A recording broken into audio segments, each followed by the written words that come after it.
stay for the, You're are you welcome going to stay all night. thank you. Are you going to still have a separate agenda item for the contract, I mean, for the policies and procedures? Yep, that's coming up. Okay. I'll stick around. Thank you. Thanks, Jim.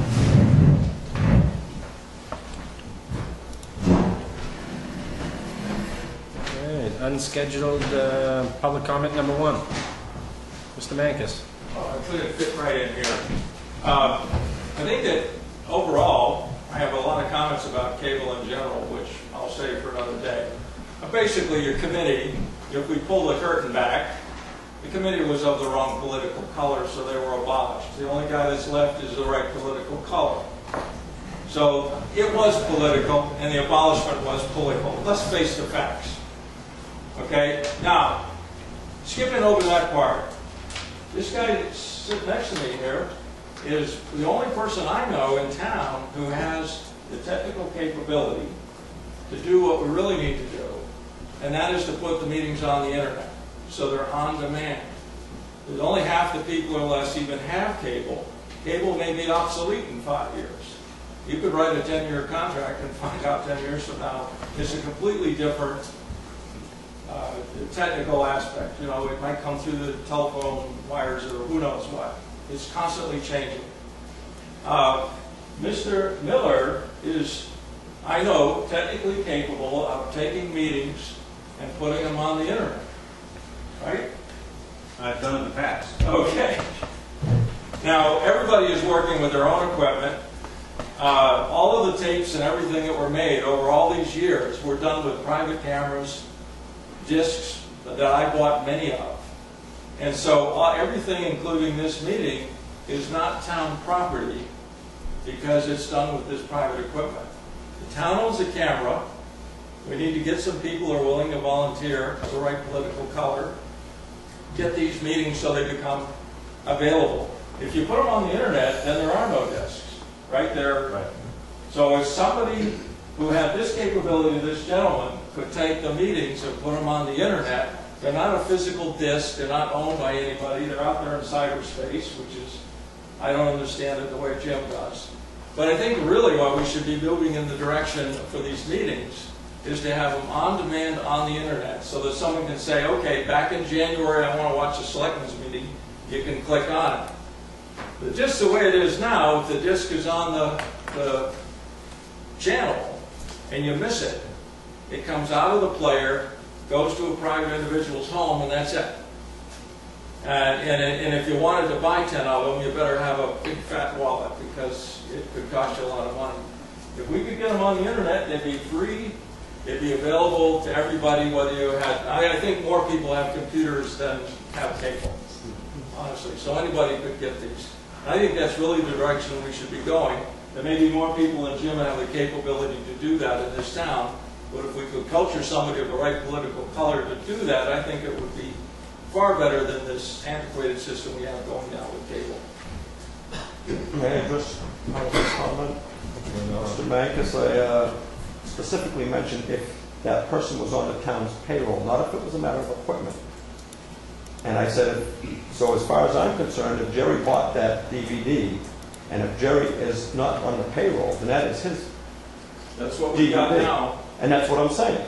And I don't know if you've ever heard of YouTube, but I mean, what Ralph is doing right now, Ralph is not working for the committee here, right? That can go out on YouTube just as quick as can be. Doesn't take anything more than a teenager and a disc. And that could be right out on the internet. That's what we should be doing. You're a private individual, you can do that. It should be connected to the town website. There has to be no political basis for this. You can do that. That's YouTube. But it shouldn't be some private individual doing it. It should be the town doing it. Town should be the leader. Well, the town can also, as I mentioned before, according to the LGC, and I think, Ralph, you got a copy of that, didn't you? I have a copy of it, but you can spin it any way you want. I mean, The way to spin it was the way it was written. If there's defamatory comments made, they are to be edited. Because whoever shows that, or whoever owns that recording, is responsible for defaming that person. And as many times as that's put out over the airwaves, It's each time. It is possible in the political arena to say anything you want about a public official and not be held accountable because that is a free speech thing. Once you put yourself on a board, you have to accept the fact that people can criticize the job you do in any way they want to. Oh, I don't mind that at all, Dave. But what I have problems with is if somebody's sitting on a board and they happen to, as happened many times in the past, say, hey, Joe, I'm going down to Florida next week, leaving for a week. Well, now you just told the entire community that your house is vacant. And I personally would rather have that edited out so that it's not out there in the public. What did that have to do with defamation? I'm just talking about I'm talking about a whole separate thing here, where you can edit it for reasons that might be harmful to somebody. If I criticized you as a selectman right now, would that make this whole meeting unbearable? You criticized me as a selectman 5 minutes ago. I don't think that made a difference. I would think you'd want to edit that as little as possible, and if you were dumb enough to say you're out of town for the week, then it stays on the tape. Get a copy of the LGC's letter, Ken, if you don't like what I'm saying. Exactly, but I'm just saying you shouldn't be editing it at all. Well, according to them, it should be. The defamatory That's different. clauses is when you're actually making statements about someone in a public meeting that aren't true. Yeah. Correct. That's defamatory. Yeah.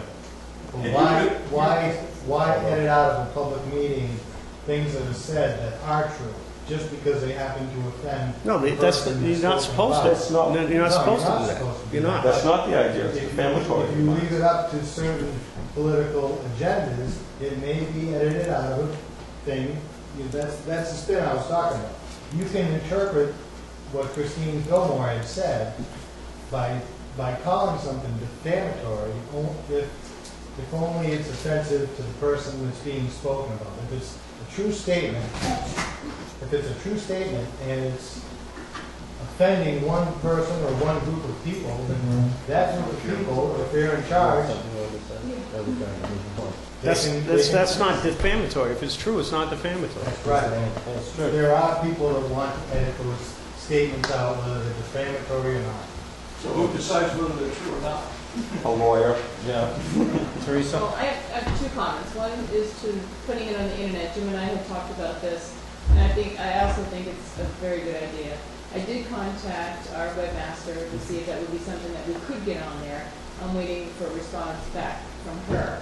And if she can't, then I do think it's something that the board needs to think about for next year's budget time, whether or not we decide to change websites or change users.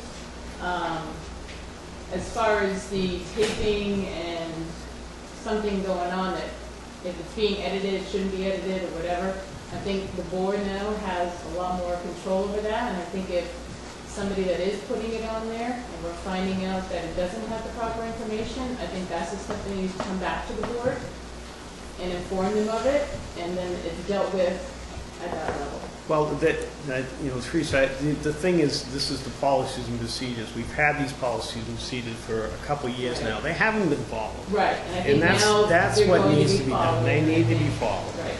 And I think again, that's I don't think important. it's us controlling it. I think it's the station coordinator. If the station coordinator's out of line, then it comes to us. Exactly, that's what I was saying. I think if the station coordinator isn't doing what he's supposed to do, and we find out from the general public that what they spoke of, that they want to be aired and isn't being aired, I think that's when it needs to come back to the board. Mr. Miller? I just wanted to mention that, first of all, I didn't come here to assign any blame, and I certainly hope I didn't come across that way to anyone. But what Mr. Magnus is talking about, just this little business about putting our meetings on the web, this is a great illustration of another one of these jobs that someone's got to do. And right now, I'm expecting this Board of Selectmen to do it, because the board that they was getting this information from and this advice from no longer exists. And the Board of Selectmen, or the majority of the Board of Selectmen, voted to absorb those duties. And it's just an illustration of what I see as so much work that you've taken on. And I hate to see it get put, But I think on Joyce hold. had just addressed that and said that she's looking into it and it's being taken care of. So I guess it is being worked on. The thing I would just like to make one comment on, this is the last comment I'm gonna make on this, is that this has to be taken in baby steps. You start putting big dollar figures on it, you're gonna see the public say, I could give a hoot if I see it on the internet or the TV. Put a $50,000 bill in front of it. You'll see it go away real quick. Yeah. So let's let the volunteers develop the station, let us get a 501(c) in there, and let's build it like the other towns do. Let's model it after the other town. It's not in control of any one town. It becomes its own entity. The town just allows them to have the station on their peg channel. That's the way it should be. Mr. Brown? Have we done anything as far as towards a 501c3 yet? I mean, we've been beating this around for how long now? At least for, I don't know how long. Just like we beat around the fact of purchasing a camera for the town for 2 years. Is this a 501c3? Is this like a 30, 40, 50-year plan? I mean, are any of us going to see a 501c3 in our lifetimes? Well, Actually, I got some correspondence from the station coordinator, and he says hopefully we'll be able to work towards a nonprofit 501c plan in the next few months and put some of this behind us. No. Well, I mean, a few months this year, a few months. Well, I would interpret that as this year. 26. I mean, talk is cheap. I would just ask that since it's only been one meeting since we've taken this over, that you give us a little opportunity to move along here. I think we've already made adjustments. We've got the schedule up on the cable network. We're looking into the internet connection. We're talking to Parks and Rec about videotaping. I think we're making great strides in the last one meeting. All right, so moving on. Thank you. Just one thing about the equipment that the town people have paid for. There is the ability, we have the ability right now to record meetings as they happen. There's a disc burner up there in that station.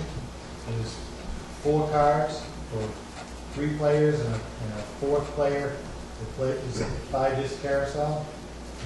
The last time I was up there, the town had bought 2 cameras, spent close to $2,000 for those, and one of the problems I was having when I had said stop the procrastination was, how many years has it been since we bought the equipment, and why isn't it all hooked up and working at this point? Well, I was hoping you could answer that question, Pete. I certainly can. Good. I was talking to Teresa just yesterday or today, Teresa, and asked if you would talk to the other 2 selectmen, because I didn't want to be acting alone.